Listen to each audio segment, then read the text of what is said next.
everybody. This is Brigid Harrington and Shannon Harrington, and welcome back to the We Want Arts podcast, where we explore the necessity of arts education and interview a variety of arts educators, administrators, artists, and more.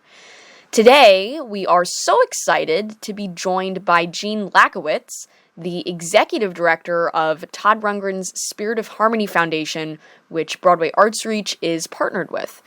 Now, the Spirit of Harmony Foundation offers support for music education and music performance through fundraising, special events, mentoring, advocacy, and social entrepreneurship.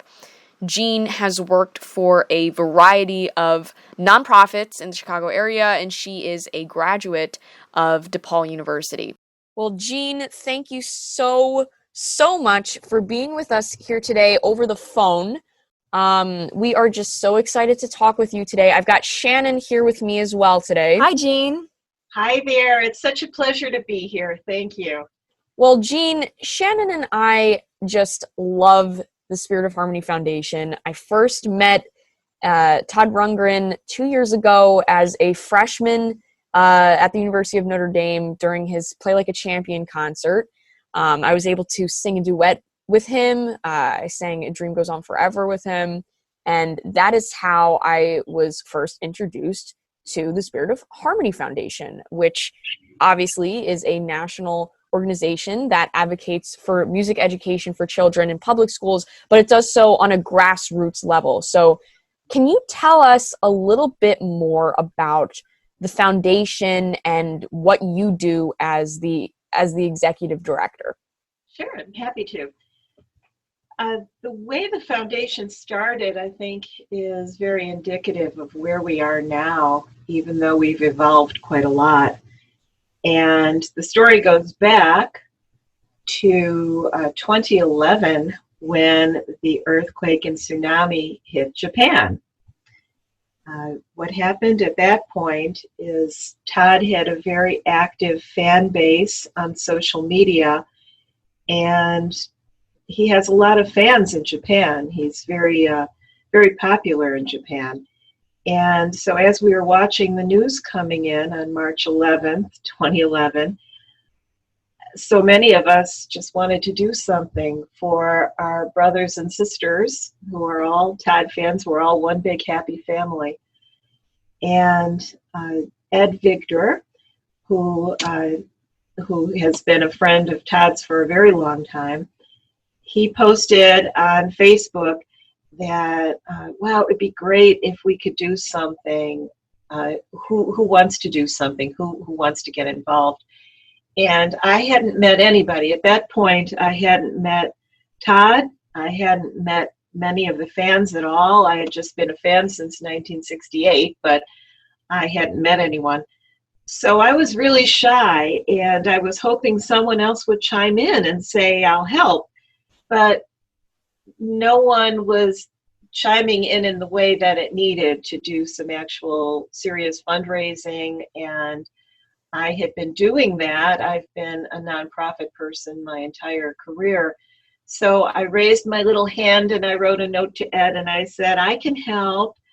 And within a day, we had a website up. It was called Shining Still. It was the Todd Rundgren Family Compassion Fund. And we started raising a lot of money. We wound up raising over $10,000 and distributed it to several nonprofit organizations in Japan to support them at such a difficult time. And so our ties with Japan are very, very strong.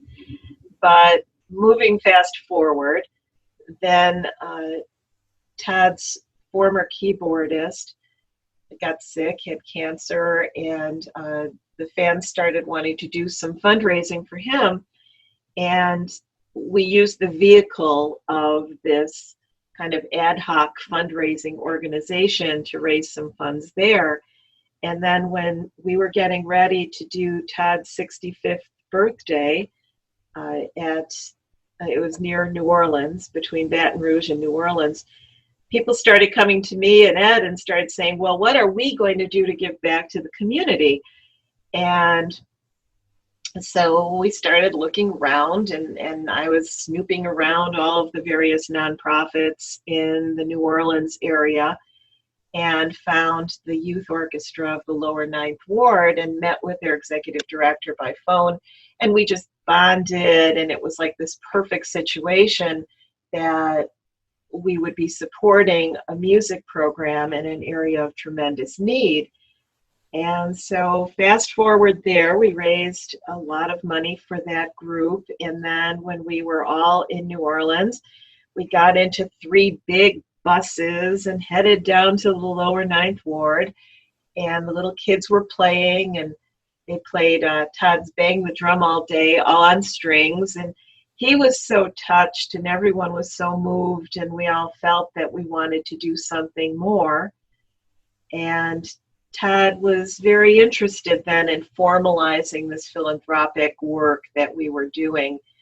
And so that kind of led into formalizing the Spirit of Harmony Foundation. And it wasn't until we were functioning for about a year that Todd really focused that vision, that laser focus on it being a national advocacy program where we're encouraging his supporters and music lovers in general. It's not only Todd fans at all, that they get engaged in supporting music programs in their own communities, and then we are the resource, and we can be the motivators, and we could be the research aspect of it to help them understand the reasons why this is so important, and the arguments, and the making the case for music education. So that's kind of how we evolved. It's been a way to manifest the philanthropic interests of Todd's fan base, and then bringing on music fans in general to join the party. And that's really where we are right now. Well, and you know, Todd obviously has a very expansive network to draw from. You do as well. The foundation has a really strong social media presence, and just like I said, just a very expansive network of people and volunteers to draw from. So now you have been working in the nonprofit world for many years. You're primarily Chicago based. So I just wanted to know what drew you towards the issue of music education, and, you know, why is that particular issue so close to your heart? Great question. When I was growing up, I didn't have any music education. I didn't at all. My school didn't. We would sit at our desks on Friday afternoons if we were good, and they would pass out song sheets, and we would maybe sing, maybe. That was it. That was really all we had. And I've always loved music, to listen to music. And my parents weren't in a position to send me to lessons that weren't part of the school. So I never did learn. I'm still not a musician. When I was in high school and I had my first job waitressing, one of the first things I did with it was I got myself some piano lessons because I've always loved keyboards. And so I still dabble in that, dabble in the ukulele a little bit, but I've never had music education, and I've always felt that it is such an important aspect of a person's life and youth development on so many levels. What really convinced me that music education was something that is extremely passionate for me is I've always worked with low-income communities my entire career. And when I found out that music education could really help level the playing field for a child who's in a disadvantaged situation, the fact that it changes the brain in ways that makes a child better at comprehending sounds, better at hearing, picking out a particular line of sound through a large cacophony of sounds, like in a loud environment. They could hear their teacher's voice better if they're a musician. If a child has 2 years of instrument-based music education, those brain changes change their neurological system for a lifetime. And it really does level the playing field for children who have been disadvantaged in various different ways. So to me, that is like a supercharged way of creating justice. And justice is my core passion, just trying to give everyone equal opportunities to the extent possible. And so the music education is just, it falls into everything that I feel is the most important. And I love working with kids. It's so much fun. Well, and I love what you said. I love the idea of music education being a form of social justice. Do you have any stories or any memories of seeing how the work of the foundation has, like you said, even the playing field, or just given a young child or student an opportunity that they wouldn't have otherwise? Well, so many. Really, that's what we do on a daily basis. Specifically, what can happen is when we work with a child who has never had music education and suddenly has that opportunity, they might first get the sense that they're just not as good as, when this very basic music, it's not sounding the way the music that they listen to on their YouTube videos or whatever. They're not good yet. I mean, they're just strumming very basic things. But to accomplish that, in 2016, when we went to Notre Dame the first time, we had a service project at the South Bend Center for the Homeless, and we brought ukuleles in for the kids who were there, whose families were guests at the center. And we thought, well, that would be a really perfect kind of music program so that they could have music during a very difficult time in their lives. It's an easy instrument, it's easily portable, it's inexpensive, so they would get to keep their instrument. They wouldn't have to give it back when they moved to other housing. And so it was a perfect situation. And we had a whole slew of our supporters come in and work with the kids, just helping them just jump right in, take the plastic wrap off their instruments and start playing. And there was one little child who was so excited because he played a C. He played a C chord on his little ukulele, and didn't expect that to happen. It's just, we captured the moment on video, and I just love it. He's going, I played a C. The most wonderful thing. And this is a child whose whole life is so disrupted. And this is something that he was able to accomplish.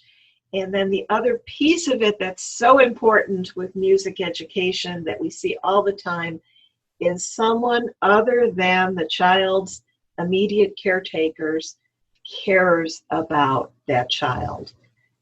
There's a lot of research that was done by the Search Institute on various things that can be done, developmental assets, that if you check off a list of little things that seem unrelated, a child has a much better shot at growing up successfully and without problems. And one of those things that always resonated with me was having unrelated adults show love and kindness and care. And so when these children who were going through so much being in a shelter saw that a couple hundred people, they had no idea who they were, come descending on their organization and giving them instruments and then sitting with them and teaching them how to play for no good reason. What is it? It's love. And it's such a concise act of showing love to children who you don't know. And teachers are doing that all around the country, all around the world every day when they're sitting with one child and saying, put your little itty bitty finger here in this spot and you'll make this sound. It's the magnitude of those little acts is so touching and so huge to me that to me it's what it's all about, even when it's very, very difficult in times of change like we're in right now. Right, that's so amazing. So one of my favorite parts of Broadway Arts Reach and our partnership with the Spirit of Harmony Foundation is being able to raise money for the foundation. I just really enjoy singing and playing my guitar at places around the community and donating a portion of the tips. It's just enjoy it too. Yeah, it's just so much fun. It's something that we both find so rewarding because we know that it's going to an amazing cause. So I was wondering if you could speak to the ways that the foundation encourages Todd fans and just music fans to be creative and design their own individual fundraising efforts, such as selling art or putting on tribute concerts. Yeah, there's so many. I can start with one that's very, very popular, and that's instrument drives. Because in every area, there are people who have, a violin or a clarinet or something locked away in some closet, gathering dust, and it's not even something they still play. And all it takes is a concerted effort of a few volunteers to spread the word that they're doing an instrument drive, and usually it's kind of a party thing where people can drop off instruments and then local musicians might be playing. There might be some sets of music, it's tables, maybe some refreshments, to have kind of a social event, but also have it be an instrument drive. And sometimes they'll do you get a free drink ticket if you bring in an instrument or something like that, or various ways of motivating people to take that step, to look in their closet and say, wow, this violin has not been touched in years and years. Most of the time the instruments have to be refurbished in some way. They're usually not in perfect shape, and we help them hook up with a local organization that's willing to accept those instruments for its program. And it's amazingly successful, and it's a party environment. We've had these done in the Boston area, in the Chicago area, in the San Francisco area, in Central Florida. Very, very successful and very fun. And so that's one way that we get our people involved in a very hands-on, grassroots way. The one in Boston, in particular, it was a student who was doing a capstone project for his academic world, and it was from the beginning. Part of the project was how he was going to publicize it.